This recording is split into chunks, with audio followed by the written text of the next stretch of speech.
We get a lot of this, a lot of rolled back, too much of this, too much of this, too much of this, this.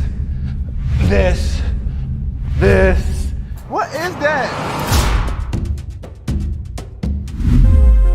What is up? It's your boy Johnny Shreve. I have BB Promos to tell like it is. Welcome back to another episode of Train With Me. Today we're going over the 3 best and worst shoulder exercises. Now the parameters are this. If I could do only 3 shoulder exercises, what would they be? Would they be the best to build muscle, activation, load exactly on the muscle, all that jazz? That's what the parameters are based on. So my 3 best, my 3 worst.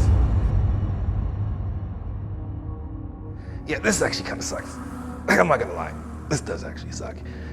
This doesn't feel that good at all. Look, and for most of you guys out there, don't really, work on your mobility. I know that. Like, I talk to a lot of people who really don't train and focus on the mobility. So for the most part, doing behind the neck press requires a lot of mobility. And even with good mobility, and trust me, I've been working on it for the last year and a bit, legit, focused on it. This still isn't that beneficial for my shoulder growth. There's way more other exercises you can do to help build your shoulders in a pressing fashion, like just regular shoulder press, basically. But this is not necessary. Now, if you're gonna do a, snatch grip and you're an athlete who's doing snatch grip or overheads or whatever it is, that kind of makes sense. But that's a different type of training. For you guys out there who are watching, most of you guys are here trying to build muscle the most effective and efficient way. The only way to do that is by doing optimal and effective and efficient exercises. This, not that good. Toss it out. Hey, what's up guys? A lot of you guys watch the video, not subscribe, so do your boy a favor.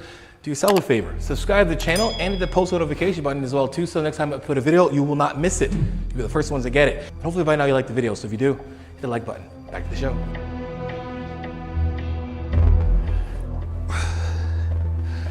Now, this isn't that bad of an exercise, and I'm actually doing this the way you should be doing it. But again, when I'm looking at my 3 best, it's 3 exercises that most of everybody can do. Just pick up, go to the gym and get it done and have a good workout. This has a lot of different variables. We have the elbows too high thing. We have the hands too low, elbows high. We have the weird out thing. And then we just have an upright row. For the most part, this exercise becomes traps only. And again, we're looking at the 3 most efficient, effective exercises for shoulders. This one is a no-go.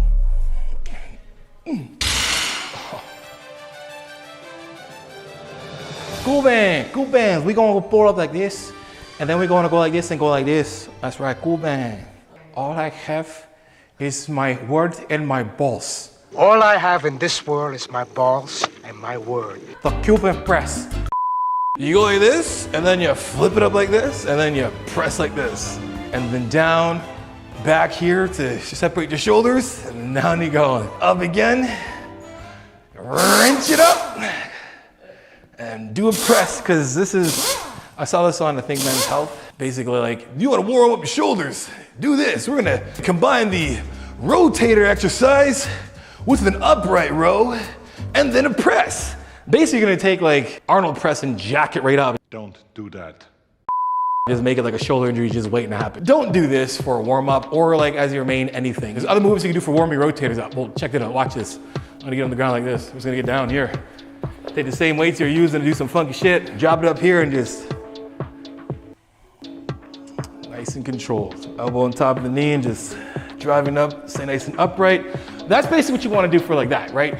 I'm not gonna turn this into a shoulder exercise. Just leave the movements for what the movements are supposed to do. Don't try to combine rotator movement PT stuff with actual hypertrophy, right? You don't want to hypertrophy your rotator cuff. You don't. So this one is a no-go for me. All right. Again, if I had 3 exercises I can give anybody, I'm talking beginner, intermediate, advanced. They just walk to the gym, a newbie just walked to the gym, or an intermediate person or advanced, whatever, walk to the gym. They can do 3 exercises to benefit their shoulders. What would it be? For me, it's gonna be Smith machine or machine press. Why? Because again, if you're a beginner, doing dumbbells or free weights probably isn't the best thing to do right away, right? Because you have to really balance both sides and there's a lot more things to worry about. Where here, and especially not everybody has a spotter all the time or a training partner. So having a machine like this or like even just like a shoulder press machine, I find is gonna be the best bet for being able to do this safely and effectively. Now, again, approaching this and being able to do it in this machine as well, there's a lot of issues we have. I wanna go over that with you. When we get in this machine, make sure this bench is close enough to this here so it literally comes really close to your chin. Otherwise, we have this issue where it's kind of like this, and everyone's guilty, 100% guarantee it. They have this big gap between the bar here and here, and stacking the joints is just not gonna happen, so they end up just pressing into the bar and doing this. So you do this like really wacky, hard, front raise almost. You know what I mean? Yeah, basically what they're doing. Or you basically are too close, and when you're too close, just hitting you in the top of the head. So what you wanna do is you wanna move this thing close enough. It's gonna take some adjusting, but it should come really close to your face. Like I'm talking like skinning your chin. Now again, we were talking about like inclining as well. Don't have it on the 90 degree like this. Have it like the highest incline so you have like at least a little bit of an angle here so you can give yourself some room. Otherwise, it's gonna be pretty tough for you. Either way, from here, right now the weight is still too far. So if I want to stack the joints, I'd be like this, and that's not optimal at all. So I'm gonna move this thing a little bit closer, and right here, and you can see how it kind of sits on the top of my chest, right? I could probably still come a tiny bit closer, and guess what? This is what you just have to do. So if you're like, it's too much moving the thing around, it's better to just keep moving around a little bit, make an adjustment, take it like 2 minutes to set yourself up, and then actually do the exercise properly. Most of the time you guys are messing up your exercise because you're not even setting up properly. Anyway, so now we're close to the bar. You can see right here, it's close to my chin, but guess what? I can stack my joints way easier here, right? From floor to core, head up, just looking straight, and then pressing up and keeping the elbows underneath the weight. So if you look, we can actually stack the joints properly. Now, a couple things too, which is great for beginners.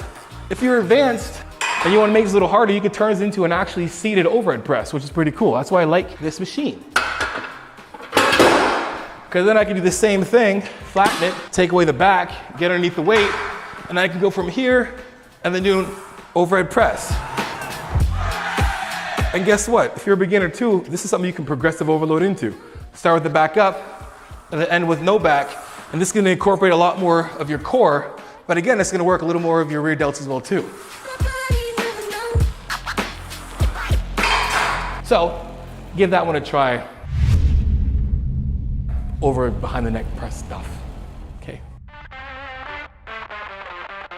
Next on the list, we have your most basic and one of your oldest exercises. I don't know if it's old or not, but either way, everyone's been doing it. Dumbbell lateral raises. Now, I'm gonna give you guys a couple of like tips and cues how to make this very, very, very optimal. And I'm definitely gonna give credit where credit is due. My boy Mike Van Wyck, check him out, Wicked Training, over at his channel on YouTube. But he's got a really good cue, and it's probably like my cue I give when we're like, when I say go in between a door and press your hands on the door and push away. Feel that feeling. That's how you should approach lifting or going into a lateral raise. But for you guys out there, I'm gonna go through it step by step. Most of the time, you guys are just trying to lift this thing up. So we get all this like trying to lift with this, or we're trying to lift, most of the time is trying to lift with the hands, right? So we have either crazy bent this and we're kind of doing this thing here, or we have like the lateral raise where everyone's really trying the hardest to lift the weights with their hands. So you get this kind of thing, so we're here.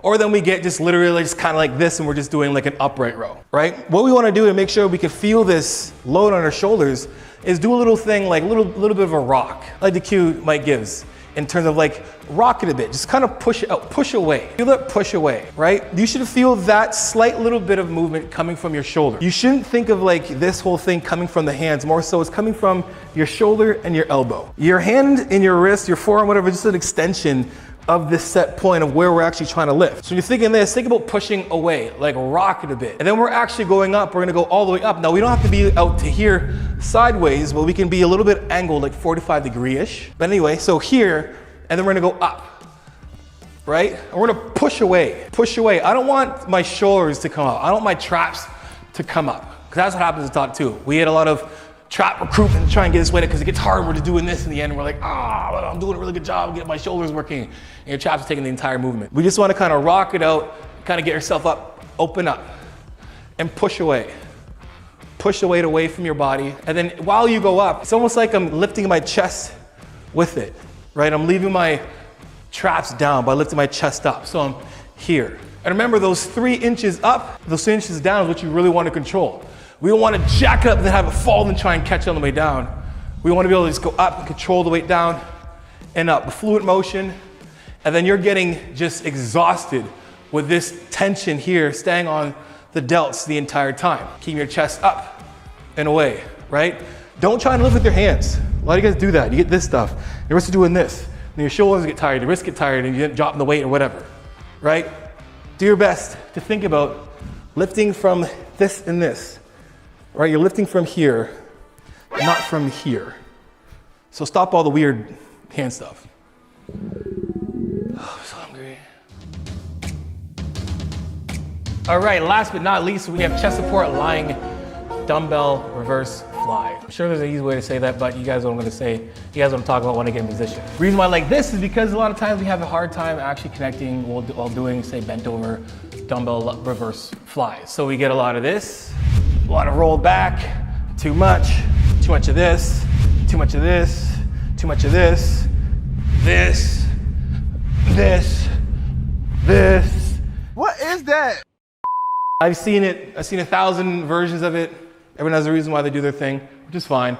But again, if I'm trying to find 3 exercises that anybody can do, intermediate, beginner, advanced, whatever, walk in the gym, they only got X amount of time, 3 exercises, this is what I'm gonna pick because we can actually target the rear delts here. You can do reverse pec deck again, some scaps are always using that as well. And then when you're doing cables, getting a lot of pulling and stuff. For here, we're gonna do the same idea, the same approach you used when we did the lateral raise. So before getting down again, we can straddle the bench. We don't have to be like back like this and like a stiff like a board or like on this thing and like try to do this stuff. We can get over top of it, like be athletic. So from here, I'm almost like hinging back. Like get myself here, right? Adjust your feet accordingly.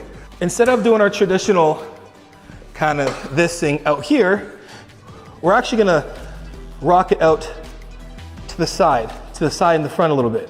So you're going on different angles. So instead of being this way, which you should be, we're gonna go out here. So most of the time for the majority of people, the mobility is a lot much easier here than it is actually here. You guys probably ever done like Y's and T's and W's, whatever it is. Those are good exercises to do to strengthen the shoulder, but we're gonna use that to get the shoulder to activate that much more. So we're reliant more on the rear delt. So what we're gonna do is, you're gonna rock away, right? I'm gonna protract. I don't wanna sit like this because then we end up doing this and then we end up doing like a scapula exercise in a row. This is biceps, traps, and scaps. This is nowhere near shoulders, hardly any. So we wanna let it drop. So we wanna be over the bench a slight bit. And then from here, you can see how my hands are just basically like, my core is engaged, number one, floor to core is engaged.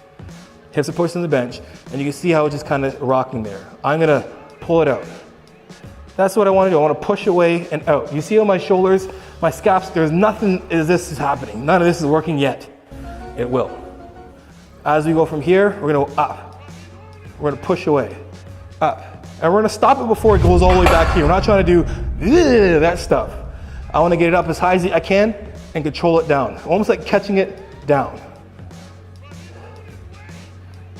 And open up. And then when it gets harder, you can bring the scaps in to open up a little bit. But for those beginners out there, just do this. Just do this.